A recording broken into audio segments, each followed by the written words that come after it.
বিধায়ক সুদীপ রায় বর্মনের উপর আক্রমণের প্রতিবাদে দোষীদের গ্রেপ্তারের দাবিতে থানা ঘেরাও করে বিক্ষোভ কংগ্রেসের নেতাকর্মীদের।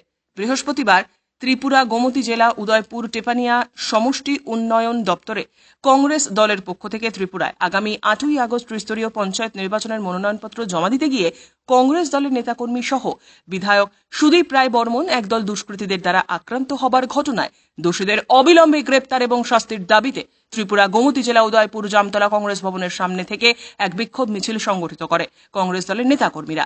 মিছিলটি উদয়পুর সেন্ট্রাল রোড পুরনো মোটর স্ট্যান্ড থেকে উদয়পুর রাধাকিশোরপুর থানার সামনে এসে শেষ হয়। উপস্থিত ছিলেন গোমতী জেলা কংগ্রেস দলের সভাপতি টিটন পাল সহ অন্যান্যরা। গত বৃহস্পতিবার কংগ্রেস দলের পক্ষ থেকে মনোনয়নপত্র জমা দিতে গিয়ে শাসক দল বিজেপি সমাজদ্রোহীদের দ্বারা কংগ্রেস দলের বিধায়ক সুদীপ রায় বর্মন সহ বেশ কয়েকজন কর্মী আক্রান্ত হয়েছিলেন। পুলিশের কয়েকজনও আক্রান্ত হয়েছিলেন। ইতিমধ্যেই পুলিশ নিজে থেকে মামলা নিয়ে বিজেপির দুজন সমাজদ্রোহীকে গ্রেপ্তারও করেছে। কংগ্রেস দলের পক্ষ থেকে যাদের বিরুদ্ধে মামলা দায়ের করা হয়েছে তাদেরকে অবিলম্বে গ্রেপ্তার করে উপযুক্ত শাস্তি দিতে হবে বলে দাবি রাখা হয়, নতুবা আগামী দিনে কংগ্রেস দল আরও কঠোর আন্দোলনের হুঁশিয়ারি দিয়েছে। এই থানাতে এসেছিলেন, আমরা টিভিতে দেখলাম, আমরা সংবাদপত্র থেকে সেখানে শুনতে পারলাম বিধায়ক এই থানার মধ্যে এসেছিলেন।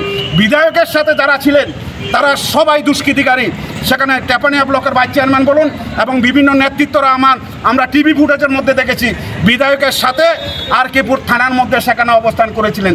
যারা রক্তাক্ত করেছে, যারা আমাদের মাথা পাঠিয়েছে, সুদীপ রায় বর্মনের মাথা পাঠিয়েছে, কংগ্রেসের প্রার্থী প্রস্তাবকের সেখানে রক্তাক্ত করেছে, এই সমস্ত দুষ্কৃতীরা বিধায়কের সাথে থানায় অবস্থান করছেন, অথচ থানার পুলিশ তাদের বিরুদ্ধে সেখানে কোনো ব্যবস্থা নিচ্ছে না।